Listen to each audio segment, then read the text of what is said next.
The top American singing star John Denver is going to be with us later on, and we'll also be joined by Michael Benson. In Space Project, of course, one member of the project, Krista McAuliffe, was tragically killed in the Challenger shuttle disaster in February.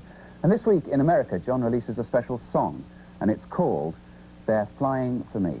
A tragedy that captured and shattered the imagination of Americans. John Denver, welcome. Thank you. Who's the lady we saw there? We saw a lot of her.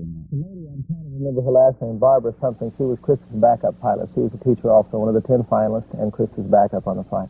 And it obviously got to you very much personally, what happened? Well, it certainly did. I was responsible for the whole Citizen in Space program getting started a little over 2 years ago. And until President Reagan announced a year and a half ago that he was going to send a teacher first, I expected to be the first one to go up, and that was my flight last night. Why did you initiate it? Why did you think it was a good idea? I think NASA is one of the best things going on, not only in our country, but in the world. I think there are benefits that we're enjoying today that have come from our space effort that people totally take for granted, not even aware of.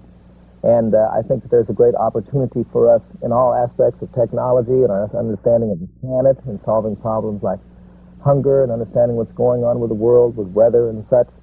I think that there are benefits that we will reap forever through this kind of stepping out on a new frontier, if you will. I think there's reasons there for young people to get serious about an education again, and there's a future there. More things than we have time to talk about. And I think that NASA had the problem of not really having people connect with our space effort. It's exciting to see a spaceship go off and come back and land, but people don't really understand and connect it with their own lives. And I think something needed to be done about that, and the way to do it was to send a citizen up there. And I volunteered. And were you very disappointed when you were turned down? Well, I haven't been turned down, actually. I just missed that first flight because of other circumstances. And yes, it was a disappointment to me, but I also thought it was a brilliant idea to send a teacher. And I think one of the things that happened, as you mentioned earlier, people all over the world stopped for a moment and shared our grief in this tragedy. And I think the reason it had such an impact is because one of us was up there.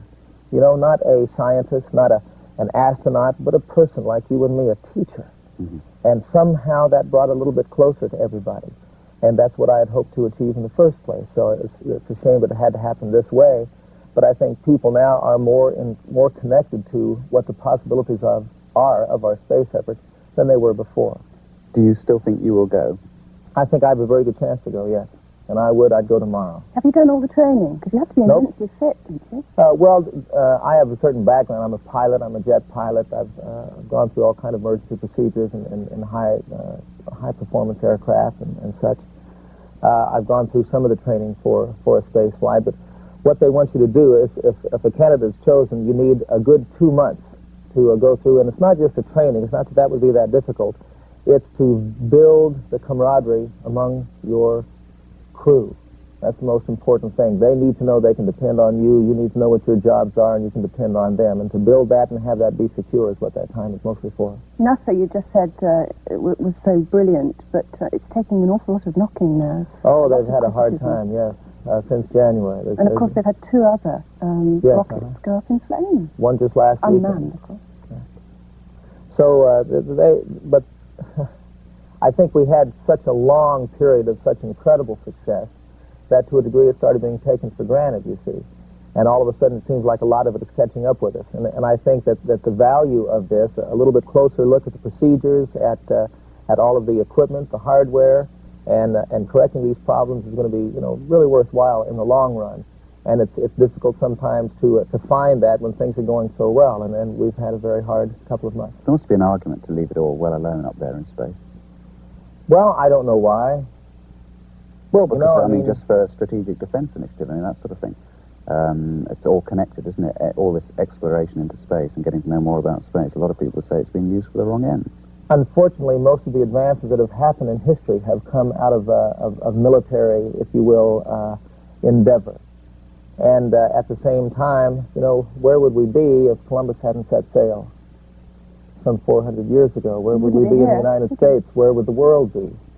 Look at all that's happened. It's in man's spirit to go see what the other side of that mountain looks like. It's in us. It's a part of who we are as human beings to go find out what it is up there, what it means to us, how it can be used to our benefit, what kind of stepping stone it can be to even broader horizons. I mean, That's human beings. If you'd have gone up, and if you do go up, will you take your guitar with you? If I'm lucky, I had thought about that, you know. I thought maybe of going up there and writing a song. In fact, there's some people I've talked with about doing a television show from space, doing one circumnavigation of the planet, and having guests that would be in countries that I would be passing over, and have a musical program perhaps used to end hunger on the planet, or to, in some small way, bring people a little bit closer together. Call it Space Aid. Yeah. We'll take a break. Exactly. Forecast somebody's death in the war. Well, when I was in the RAF, I could walk in the paranormal. Understand what Michael Bentine's getting at? I certainly do, and I think that, as he says, these are senses that we all have. It's sort of, we've lost touch with them. It's like the guy who lives by the subway and never hears it because it's such a constant thing there. We've so lost touch with our true selves and lost touch with the earth that we've forgotten about these things. Absolutely. Have you ever had a sort of psychic experience?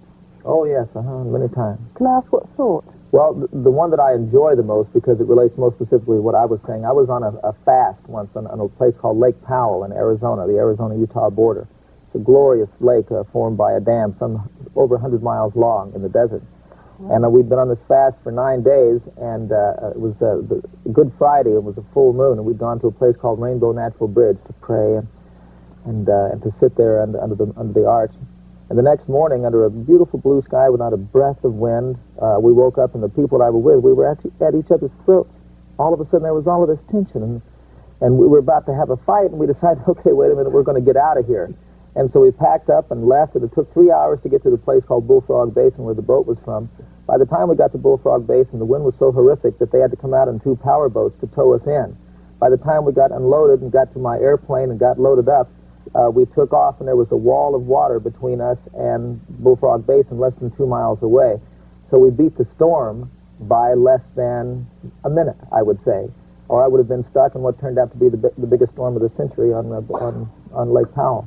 That must give you a chill afterwards. Well, no, it was a very exhilarating experience, because, again, what happened in cleansing myself through the fast and becoming sensitive to these things, what we felt was this approaching storm.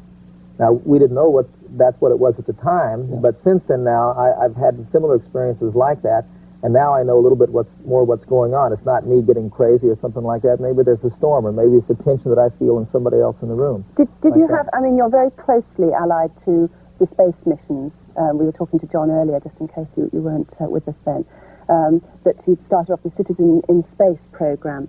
Would you, I mean, if you were up there in space, would you feel any particular feelings that way, any particular spiritual feelings? Would you feel like the Apollo 8 crew, that they were nearer to God? I'm sure that I would. And not necessarily nearer. I think that comes out of the kind of experience. When you're living a very high-quality experience, which is perhaps being faced by a threat to your survival in the jungle or whatever, I think everything intensifies. It's like your juices start going, and you become like a sponge. You're just really soaking it all up. So any time there's an experience like that, I feel like that on stage. There have been occasions on stage when I so feel the whole room. We were in a concert hall once. There were some 20,000 people, and something wasn't quite right. And I called my security man, who's sort of watching down here. Over here, I said, "There's a man up in the ceiling, right up there, and find out what he's doing there." And it happened to be an electrician who was going to change a light, but I felt somebody up there, and it wasn't right, and I wanted to know what was going on. And so, about 10 minutes later, he came back, and yeah, there was somebody up there, all right, but he was just changing a light bulb someplace. Like that. Yeah, it's weird. You do get tremendous sensitivity in wartime. For instance, when I worked for intelligence, I worked a lot with foreign resistance fighters, obviously this type of agent and what have you. And they all tell me that they would suddenly wake up in the middle of the night and woof, bang. They knew at that moment her son, the other side of the world, had just been sunk in a boat or what have you, survives the war. They compare notes afterwards, and sure enough, he saw Mum walking across the water towards him. Thousands and thousands of cases. Science has got to come into line. Is our guest this morning. Let's have a look at his latest video and single. It's called Don't Close Your Eyes Tonight. All over England. After this coming week, I think I've got about 10 days in Germany, and then I'm all over. Yeah. You're very busy then, because you're serving on presidential commissions, and we've already mentioned your interest in space flight and things like that. Where do you get time to do it all?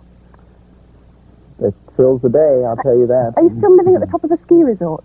Not at the top of a ski resort. I live in Aspen, Colorado, on the side of a mountain, and I love skiing in the winter, although I only got to ski, I think, twice this past winter. That's because I'm so unusual for you, busy. because you're crazy about skiing, aren't you? Well, I'm crazy about the mountains, and I've been home 4 days this year, and it's because I am so busy, both in singing and the other kind of endeavors that I get involved in. What's your home county? No, what is it? State of Colorado like? It's glorious. The mountains are incredible. In Aspen, where I live, there are both the evergreen trees and whole hillsides that are aspen trees. And in the fall, these aspen leaves turn to gold, and it's like a whole mountainside that becomes gold. And then the dark evergreen trees and the mountaintops are sprinkled with fresh new snow that's like powdered sugar, and the sky is such a deep blue you can't imagine. And then in the spring, there's a wonderful thing that happens in the spring.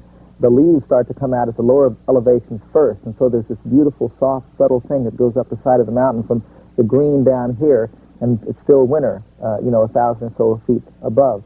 So it's glorious, glorious country. And, I was in regard to the discussion a while ago, Annie's song, which you know. Now, I wrote Annie's song in 10 minutes one day. 10 minutes? And now, how can it be that a song like that, which I'm sure is my most popular song all over the world, and which obviously has articulated an expression of love between a man and a woman very, very well. I was skiing. I had just finished a run called Elevator Shaft. And it was quite an exhilarating run. I'd gone straight from the top to the bottom and skied right onto the lift. There was no line. And so as I got on the lift, there was a whole physical exhilaration in my body. My legs were burning. I was out of breath. And as I started to calm down and I was riding up the ski lift, I became aware of the blue of that sky that you can only see from high altitude. And other skiers down below here skiing, and the sound, and people laughing and birds singing, and the sound as the lift passes over each tower, and smells, the way the incredible air smells in the mountains. It's so clean and fresh. And all of these things, and it's like it filled up my senses. And all of a sudden I started thinking immediately of the other things that make me feel like that, where I really feel truly alive. And I was thinking of a walk in the rain, and a night in a forest, and the sleepy blue ocean. And I was thinking of the woman that I loved. And all of that was just there. And the reason I know it takes 10 minutes is because that's how long the ski lift is. I got to the top of the mountain, skied right down to my car, drove home, walked upstairs to my studio, picked up my guitar, and played the song. That's how it works. He should write songs. He's very poetic, isn't he? We'll talk again in a few minutes. It's been fantastic to meet you. Just to confirm, you're starting the tour in this country on May the 21st, I think, isn't it? I believe so, yes. Yeah. Yeah. And that'll go for about 2 weeks. Yeah, well, we wish you well. Thank you very much. And what you said about Annie's song and how the build-up came to writing, that was one of the most memorable moments I've had on this program. Thank you very much. It was lovely, lovely story. It was a beautiful, beautiful song. It was a pleasure being with you, and I wish I were in better shape in the morning so that I could sing for you. Maybe next time. Well, next time you come, please I'll get up bring your guitar. at midnight and be awake. And it'll be my pleasure. John.